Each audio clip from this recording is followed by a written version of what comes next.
questions we wrestle with as Christians about who God is, how do we live out our faith, what is the Bible, what is the truth of the Bible, what are we supposed to believe, how are we supposed to live? There are really big, deep questions that we ask each other, that we ask God, that we wrestle with ourselves. And that's why the Cultivate podcast exists, to help us go deeper in our understanding of who God is, His Word, and the way that He's called us to live.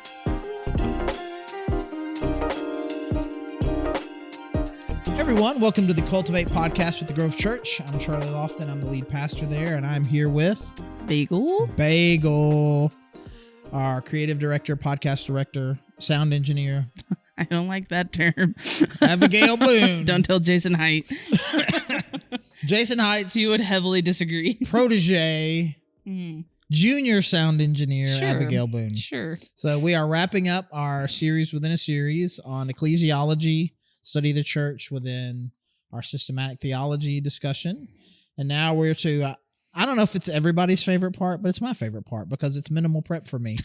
It's your easiest day at work. Exactly. You So, don't do anything. Q&As with Bagel. Yes. I still need to make that logo of the Q&A. The bagel Q. Yeah. We should have bagels while we do the Q&A. You just have to, those people that have like sensitivity to noise. Mm-hmm. I'm not an engineer enough to where I could edit those out. So it'd just be like... the whole way through. We should have bagels. We shouldn't consume bagels. I have a hard time not. In between. That's fair. Go ahead. Fair. All right. Well, we're going to start kind of hypothetical. And you remember a couple episodes back where I was saying one of my favorite things is imagining, like, let's take Andrew Jackson to the bank and see what he thinks about it now.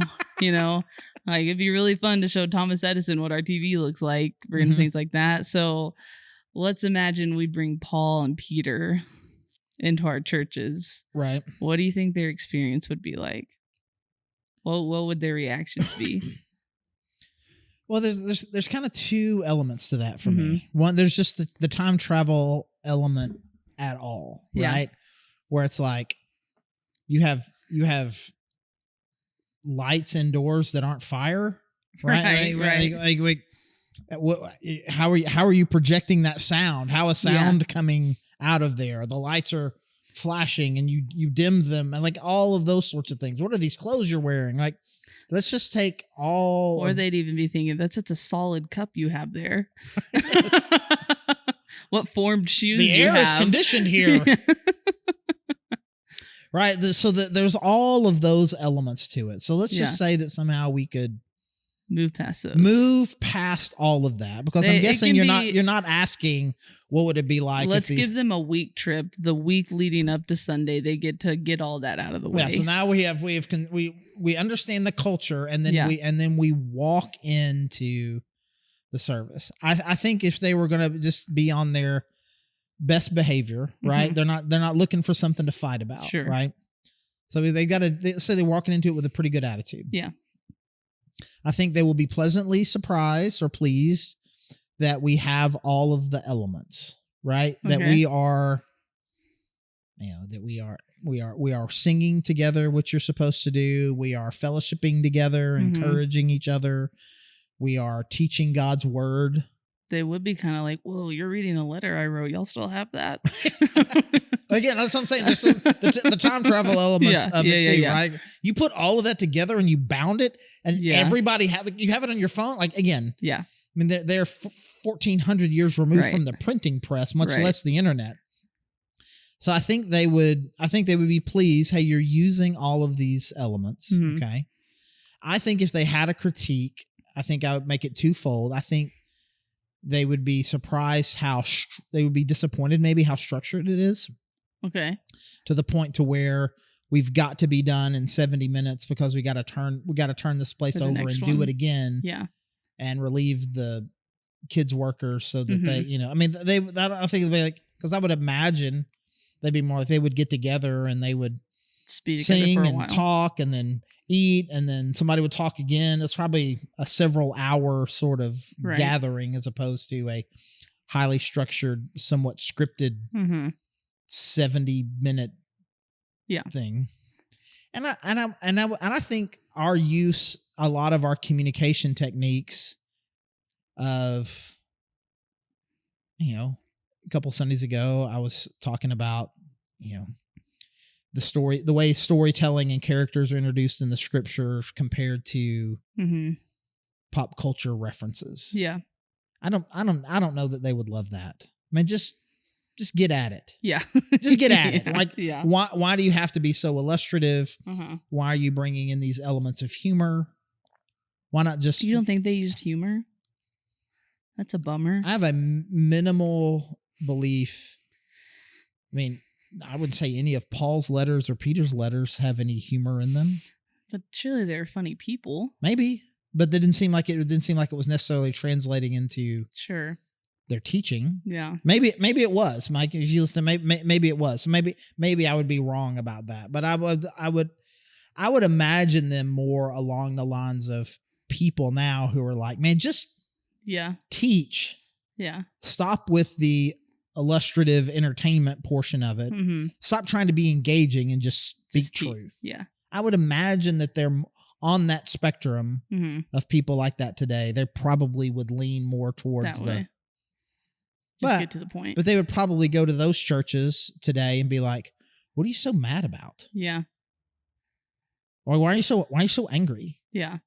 And so it's not like they wouldn't have critiques of other churches as well. Yeah. But I think we would get a B-.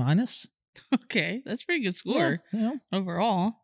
Yeah. They would be amazed by so many things. Right. Just modern technology. Yes. And the fact that we have all like the Torah, everybody has that in their hands. It would be. Yeah, I think they would love the fact that everybody had the scriptures available to them and that we were broadcast. I think you put the words right there so they can see it while you're reading. That's right. That's actually pretty cool. I think they would like that. Again, the main elements: worship, fellowship, teaching. I think they would feel really good about that, even as they were processing the modern adaptations of it. And again, maybe it's because I'm a speaker, pastor, sermon giver guy, that I think that I can see maybe from their eyes that maybe what I'm doing would be a little off-putting to them. Yeah. All right. Well, at least they'd have a good time. Maybe. I'd host them. I love it. Just show them all the new things. All right. So let's go all the way back to the front where I was trying so hard to nail down and squeeze out a question from you, and I just couldn't get it.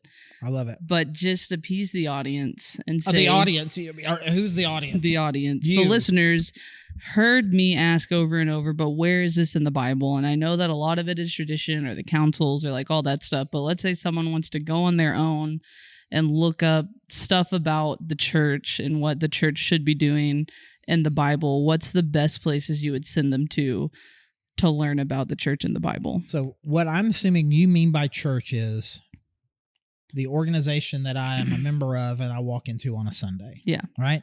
So now we are, without a doubt, we've got nothing all the way in the Old Testament. We got to get rid of the whole Old Testament, right? Does that exist in Matthew, Mark, Luke, and John? No. Okay, so now what about in the book of Acts? Kind of. Yeah, where? They baptized, and we just talked about this last episode. Yeah, I mean, if we're talking about the practice of baptism and the Lord's Supper, yeah, I mean, Jesus introduces it at the Last Supper and talks about baptism. You look in the Gospels for baptism and the origins of Lord's Supper. You can find those things in Acts too. But as far as how that correlates to what an organized church is supposed to do, it's not there. So you can, again, the origin story of baptism and communion is there. The initial commission to start doing this is there. But as far as how to have an organized, structured entity called a church, that doesn't really happen yet in Acts. And a lot of early Paul's letters, he's writing to these gatherings. But even still, it seems like that they're more informal, and he's more just kind of talking to people about their issues, their theological issues, not about their church per se. Your best place would be your later letters. So starting with 1 Timothy through Philemon, right? Those are the ones, kind of these later, through Jude. Those are the ones that were written later.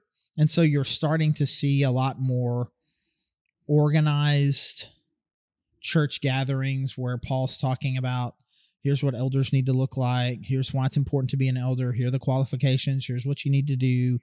Talking about what to do during the gatherings. Hebrews talks about that. Timothy and Titus talk about that. So you're going to start to see more and more of that in your later letters as far as how churches are to be organized and what it is that you're supposed to be doing. But by and large, even those letters, which are 40 to 50 years after Jesus' death, still, it's just so new. Yeah. And so and not what ours you're looks just like going to today. get a lot more philosophical principles than you're going to get.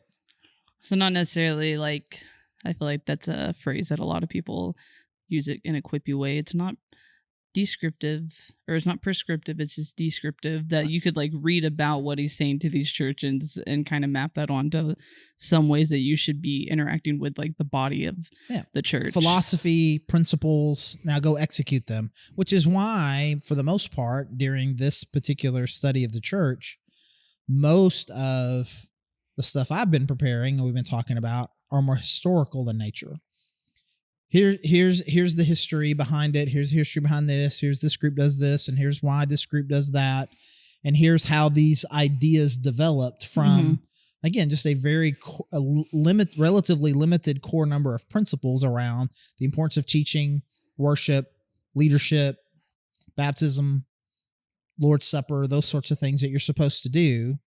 And then here's how we took these kind of relatively these principles and turn them into specific practices, which is why then, for the most part, most of this falls into the important / interesting for me, because they are practices based on principles as opposed to deep-rooted theological truths. Okay, that's fair. That's more than we got out of you the first time. We? Who's we? Me. Me. I wanted more out of you. All right, well, a little bit more of a shift. So some people say I can be on a boat somewhere fishing and be at church just as much as I could be in a building and be at church. What would you say to that person? Is it necessary for them to actually be in a church to be a Christian, to be following God in the correct way? I'm going to rephrase what you said, because I can be at church by myself on a boat is actually not possible, because church means a gathering. Okay. So you can't be in a gathering by yourself. Right? I don't need to be a part of the gathering to have a relationship with God. I don't need to be a part of a church to have a good, healthy spiritual relationship with God. People can say that. Here's the thing that I say in Connections, because there are three main things where I'm trying to get people to do as they are coming and considering membership of the church. I'm trying to get them to come on Sunday, trying to get them to be in a small group, and trying to get them to serve. Those are the three primary ways that I want them interacting with the church. And the thing that I'll say to them, that I will say to you right now, is in each one of those elements, you will hear people say, you can be a good Christian, you can be a Christian and not do blank. Right. But the thing that I say over and over again is, yes, you could theoretically do it. I just don't know anyone who's doing it well. Can you connect with God by yourself? Yeah, you should do that every day. You should read the Bible yourself. You should pray. You should there should be some personal aspects to your relationship with God. However, it is a very clear Bible command, multiple places, that gathering together is essential. Hebrews 10 is probably the most famous one. Encourage one another, do not give up meeting together as some are in the habit of doing, but encourage one another. That's important. Encouraging connection, that has always been important to the heart of God, and it is a command. And you by yourself with God, you're going to eventually have a difficult time distinguishing whose voices is whose, yours or God's. You're going to start believing things that really you've always wanted to believe, and you're going to get validation from what you think is God, but it's really your own confirmation bias. And I need people in my life to be like, dude, that's crazy. Don't believe that. Yeah. That's a really weird thing to do.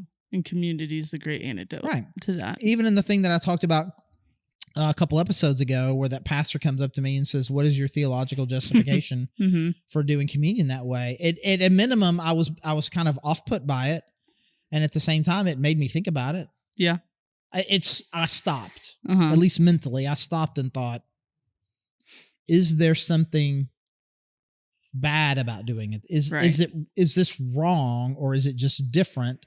And for me to be different than this Presbyterian guy requires a measure of biblical basis as far as he's concerned. Mm-hmm.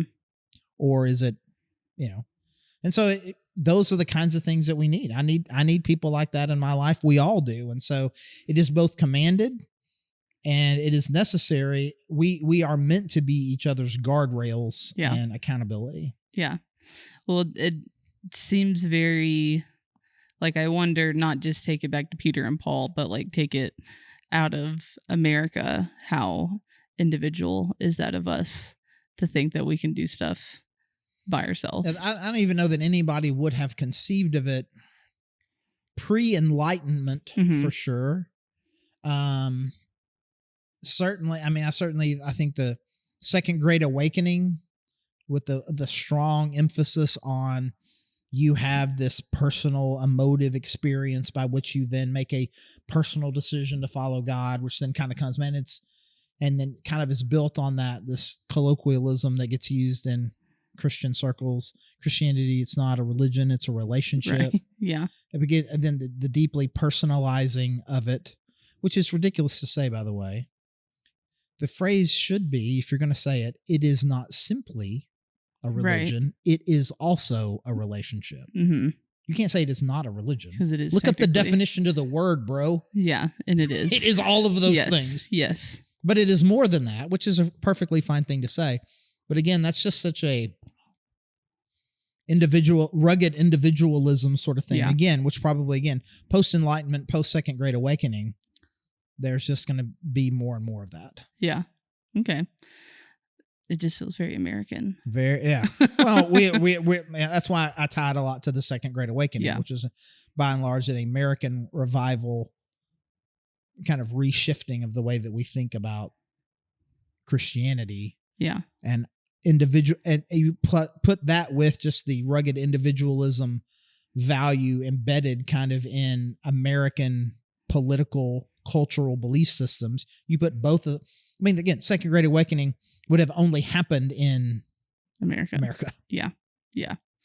We're so ourselves. Freaking America. All right. So we've talked a lot about what church is, kind of like what things happen within a church, what the structure of the church should look like, but let's flip it a little bit. And what's the church goers' responsibility or relationship to the church? Are they called to specifically do certain things to the church or at the church? Like, I know we talk about leadership.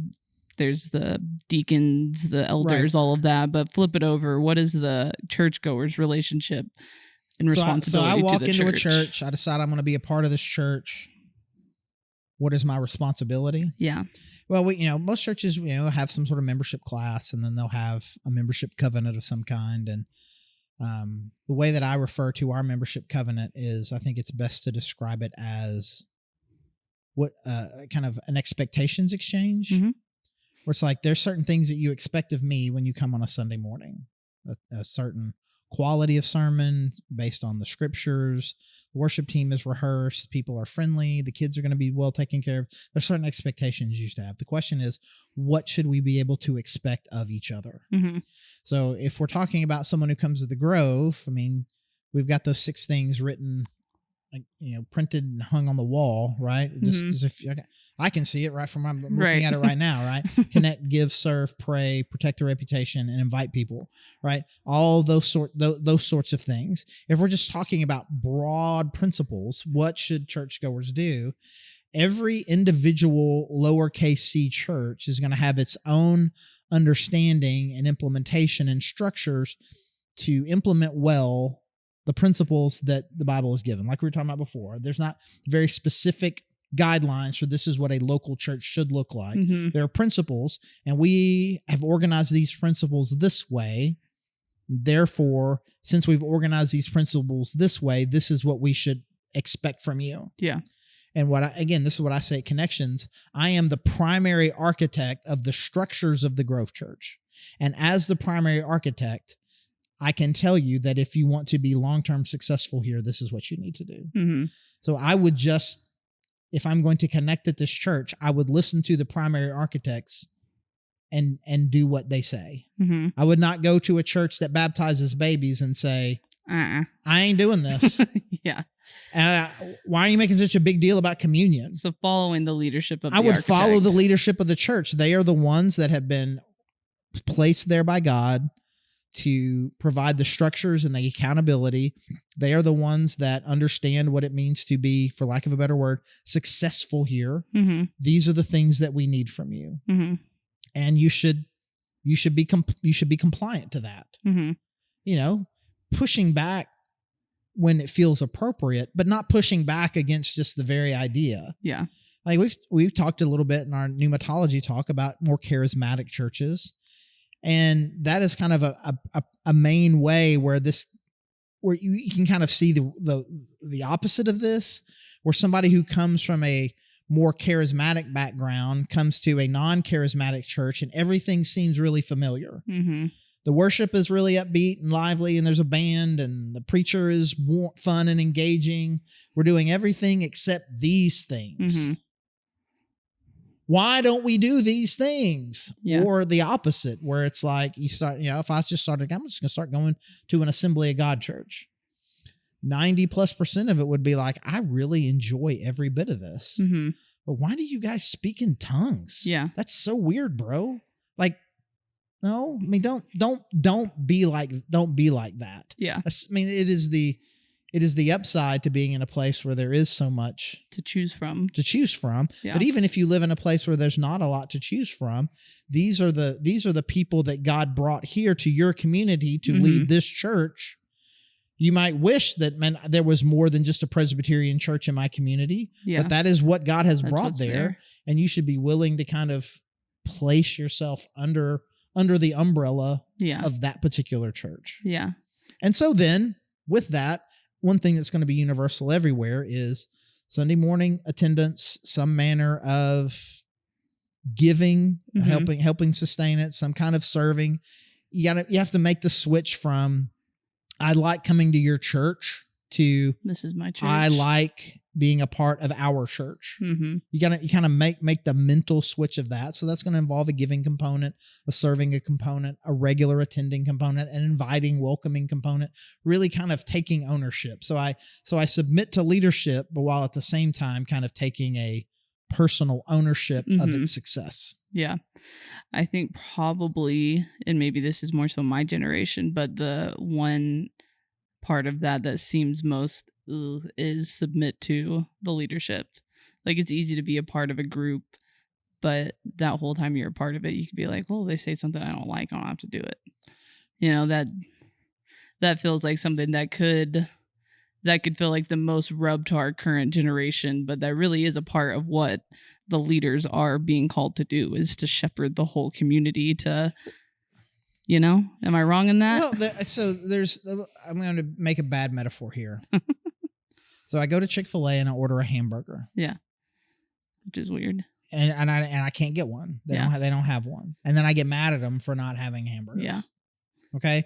That is ridiculous. Mm. If I'm coming to Chick-fil-A, I am coming to, or to stand outside it and protest it on a Sunday. Yeah. Or just fuss at them every Monday, Tuesday, Wednesday. Like, why are you guys open on Sundays? Like, this is who we are. Yeah. That's different than I'm there. I'm at breakfast, of course. That's what I do. I get a chicken biscuit and it's burnt. Yeah. And for me to go back to them and say, this ain't right. This isn't right. Yeah. There's a difference between criticizing something for what it is and helping it be better and living up to its ideals. Mm-hmm. So I'm not trying to get Chick-fil-A to open on Sunday, and I'm not trying to get it to serve beef, but I do want it to serve. I do want the people to be kind. Yeah. And I do want the chicken to be fresh and well cooked, because that is what you have said. Mm-hmm. And so I submit then to the what Chick-fil-A is. Mm-hmm. And within that, I'm trying to help us be better. Yeah. And so you're not in again, you're not in charge of everything that you come to. And in so many other areas, we understand that.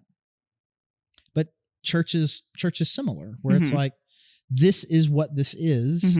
And if this is what I'm willing, no one made me go to Chick-fil-A today. Maybe my mom did, I guess, if I'm a kid, but like no one making me come here. But I'm going to come here. I'm going to submit to the idea of what it is. I'm going to trust the leadership, and then together we can make it better.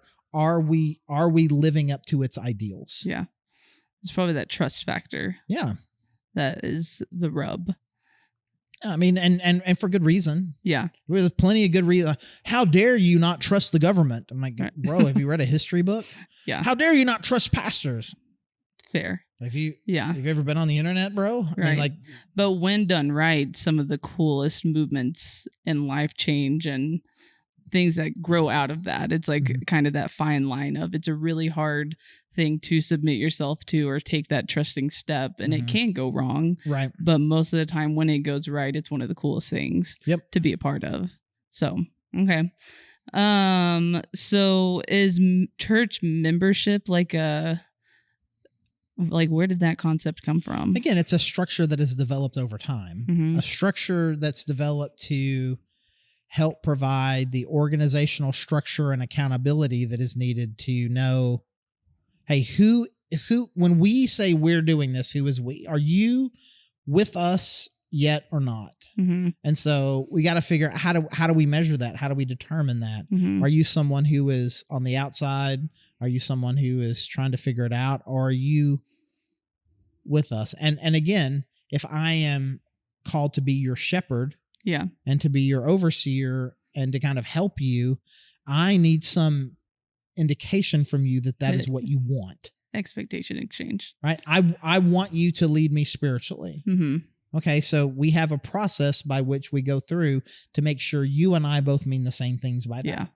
Yeah. And this is what we mean when we say we do church. This is what we mean by you being a part of this church. This is what I'm saying. Do you agree to this? Yes. And so different churches will structure that differently to make it more formal, but it is just a good way of making sure we're all in agreement on what it is we should expect from each other. Yeah.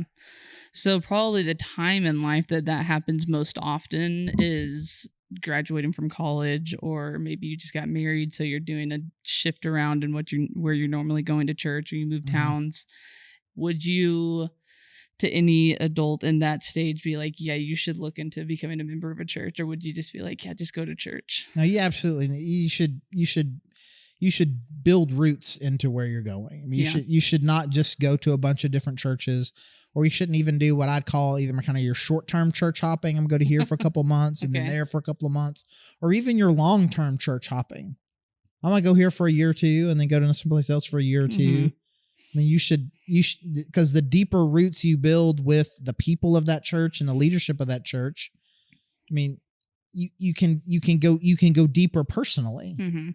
If I'm only allowing someone into my life a little bit, then I can only grow a little bit. But the more someone can fully know me, the more deeper transformational work that can happen in my life. Yeah. And, I'm now figuring out, hey, how's the best way for this church to work? What's the best role for me? Where do I fit best here? And just about the point you kind of figure all that out, you're going to go somewhere else. Yeah.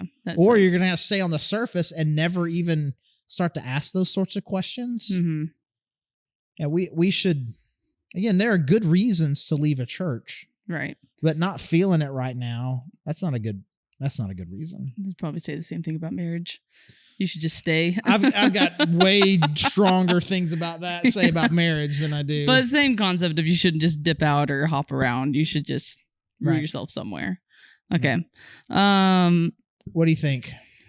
Are we going too long? I'm asking. Well, let me see how long we've gone. We're at 35 minutes. Yeah. Okay. I've got a good instinct for it because I tend to teach for 35 minutes. So you have that internal clock? I have an internal 35-minute clock. Okay. When I'm doing counseling, we're doing counseling or whatever with a couple, I can tell you when it's been an hour. You just have it built in. We're done. We're done. What's that? I could feel in our little mega episode that we recorded, I was like, we just did about 2 sermons. Well, we are 2x here. So, anyways, all right, we can wrap it up here, and we'll do some more questions. Oh, of course, some more questions. Of course, we barely, as always, did a drop in the bucket here. Drop in the bucket. Thank you for joining us as well, and join us to come back next week as we do some more Q&As on theology and practice of the church, and looking forward to that. If you have any questions or future topics you'd like to hear, you can email us at info@thegrovechurch.org, or you can go to thegrovechurch.org/connect. There's a form you can fill out. And if there's anything we can do, pray for you, please just fill that out. Let us know. We would love to hear from you. We would love for you to be a part of our church on Sundays. Any way that we can connect with you and help you, please let us know. And again, thank you for joining us. Thank you for listening to the Cultivate podcast. Our hope is that you are taking steps to go deeper in your faith, that you are asking big questions and you're looking for answers. We hope that we can be a resource for you through our podcast and any other way that we can help you. You can find all our episodes anywhere that you can find podcasts, including YouTube. And again, thank you so much for joining us.